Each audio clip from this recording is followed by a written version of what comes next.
Hi everyone, I want to share with you my copy of The Golden Tarot by Mary Packard, not to be confused with The Golden Tarot by Cat Black. That particular one I think is a Rider-Waite-Smith system using various Renaissance paintings which has been tweaked and digitally manipulated to fit the Rider-Waite-Smith imageries. This one here is a Visconti-Sforza deck. It is actually a reproduction. I don't know what to call it because it is not an exact copy of the one in the museum, as one which has been produced by a variety of other publishing houses, like the one that our Kilfan have shown recently in her unboxing of the Visconti-Sforza deck from the 70s. It was by a publishing house which at the top of my head I can't pronounce. Longro, well, I can't even pronounce it. I have this sort of word image in my head, but I can't seem to pronounce the words. But their edition or their production is the same exact copy as the edition that was produced by Del Negro.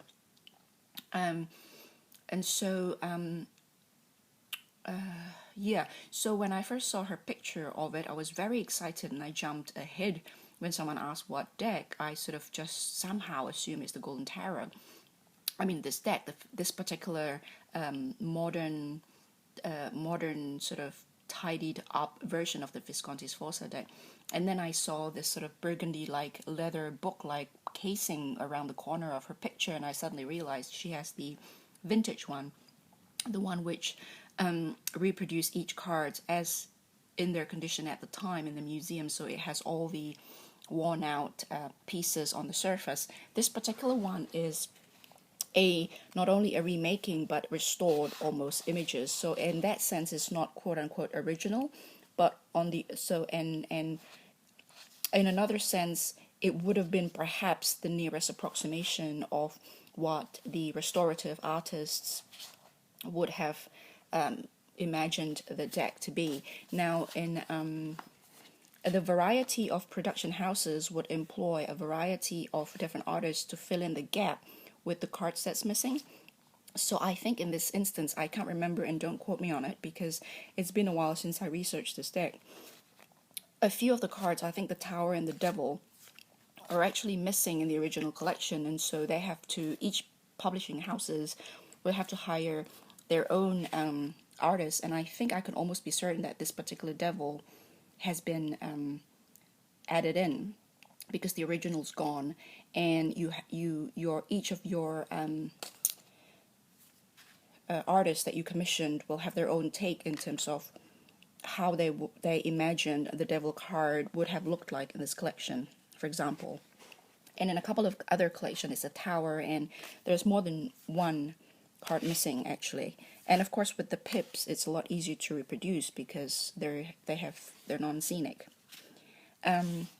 So a quick note is that this is a Marseille style deck. It is an Italian deck. The Marseille is, I'm assuming, the city of Marseille is in France. So, and also the Marseille deck that Marseille style readers mainly use, and a lot of Marseille style handbooks refer to in great details, are from between the 1600s and the 1800s. And this one, I believe, is from the 14 or 1500s. So they're about 100 to 200 years apart, but also this was made for a very wealthy Italian family, so it's gold gilded and beautifully made. The original, I think, US Games produced for example, the Carrie Yale Visconti. There's a couple of versions of the Visconti decks around, and the Carrie Yale is under the Carrie Yale collection, I believe, reproduced the card as large as the original with all the faults, with all the worn signs. It's also the same size of the original, and it's huge. It's bigger than this. If you think this is big, that's bigger. And the whole deck is really hefty. And I think in the olden days, perhaps they don't shuffle it like us, like we do, especially if you think about how richly embellished each cards are. I think they may have done it like that on the table. I'm not sure. So that's the major. I'll just flip through that again, and at the back it looks like that, And so I don't think that back is original. I'm not quite sure what the backs look like, but a lot of this facsimile of historical decks have plain backs. It's either red or cream. And so that's the Sun, Lovers, Popes, Chariot. Chariot is, in those days, female. Isn't that interesting? The World, Wheel of Fortune, the Hermit with the,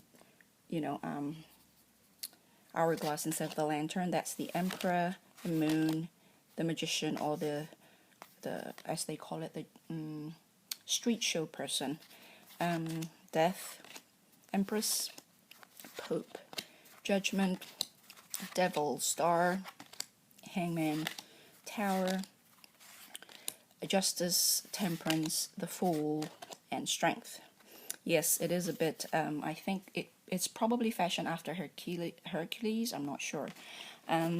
So it is still produced. It is easier in terms of the weight of it because the cardstock's quite thick.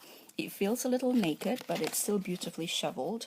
I have given up reading with pips these days, so I have these majors set aside just to work with the majors, just as a study deck. And hold on a second, it's just a bit warm. I'm just taking off my sweater. It's autumn here, but the weather is still a bit up and down, and where I am, the weather is very well known. I think largely in New Zealand, like 4 seasons in one day sometimes. It feels like summer even in the winter, and then suddenly boom. Okay, so, and the pips is really beautiful. So that's the Aces of One of Sword, and that's the Page or Cavalier of Cup, Knights of Cups. That's the King in the Throne of Coins. That is the Page of Wand or Staff or Baton. I love this Queen of Sword because of that combination of softness in her dress and that armor around her arm. I just love that. That is the King of Cups. Queen of Baton, the Cavalier, the Knight of Swords, Queen of Cups, the Page of Coins, Knight of Wands, Knight of Swords, King of Coin, Queen of Coins, King of Swords, King of Wands or Staves, Knight of Coins, Ace of Cups, and Ace of Coins. They're separated because I have been trying to figure out a way to work with just the aces and the courts and the majors, and I will update you on how I go with that because I have for now given up reading pips. Speaking of pips, I may have mentioned this already. I've seen some reviews sort of more along the line saying that it's not a very good deck because the pips are not illustrated, the minors aren't illustrated, so it's it's not readable. Well, it's a Marseille style deck. For lack of a better term, the pips aren't scenic. So apples and oranges, So if you do not read pips, then this deck's will be of limited use for you, other than using the majors only in a way that I do, because I have suspended my reading the pips for now.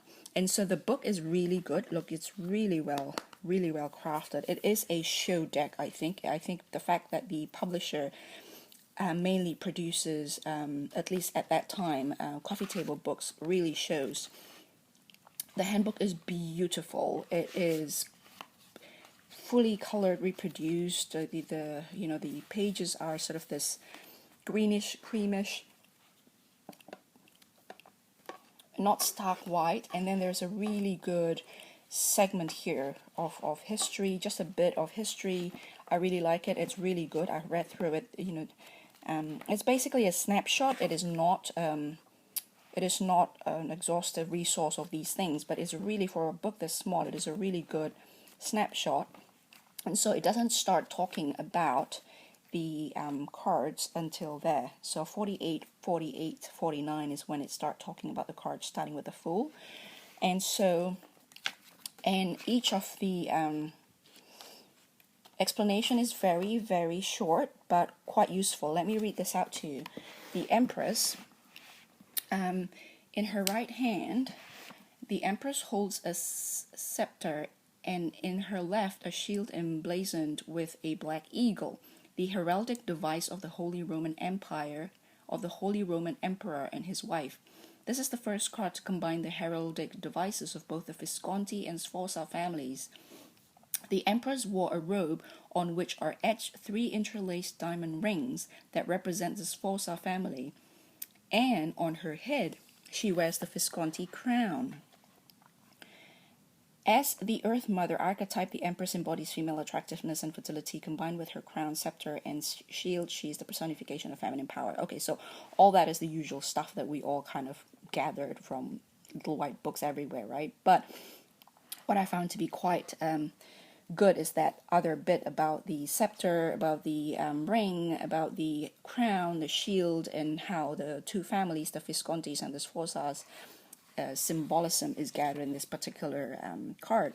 So I found this to be a really, really good little, well, it's not really a little white book, is it? It's a handbook, it's a mini handbook. The box is really sturdy, it's quite big. See, so the card sits like that inside. So it's sturdy, it's very well made. It has a magnetic shield, see? Like that. It's really good. And then in it is like so. So that's the deck here, like so. And then over here is a spread cloth, which a lot of people complain about because it's so small. And so if the cost of production is passed along to consumers, I personally would prefer that they save their money and and not provide us with this, because it isn't a very attractive, I mean, it's sort of this synthetic, satin-like, but synthetic. You can feel it. You can immediately feel and see that it's not a very good quality cloth. And if you can see, it's limited in their ability to, I mean, you can 3-card spread, maybe 4, maybe 5, but you can't do a Celtic cross. But you're not supposed, well, I don't know, I personally wouldn't use a Celtic cross for this because it's just huge. So I'm going to put that. So I bought this mainly because I do not want to have to use my vintage copy, which is a bit more fragile, a bit more worse for wear because it's been around for a while. And even if they're not in a bad condition or not in a fragile condition because the previous owner hardly touched it, I just feel too stressed about using vintage decks. So what I do is I use this to work with, and also practically speaking, it's just so much lighter and so much smaller, and yet you have not only the exact copy, well, you know, the sort of how it might have looked like if they were restored. I do not believe they were restored for authenticity purposes, I suppose. I'm not quite sure, but the ones in the museum, from what I understand, has signs of wear and they've left it like that. And so I'm sure there are reasons why they haven't restored it. Maybe they have since our last look, I really don't know. But I think did I do that upside down? So those are just the pips. It's lovely. So this has been restored not historically but aesthetically. So the production house, each production house would have decided how they're going to make the deck their own. So I'm not quite sure what to call this. It's not an exact copy, but it's not exactly inspired by either, because it is more than inspired by. It is kind of, you know, each production houses sort of try to have their own take in terms of how the card would have looked like if they were in perfect condition. So it's very light. That's what I like about it. It's just functional if you do want to do a spread. At the moment I work with the majors only.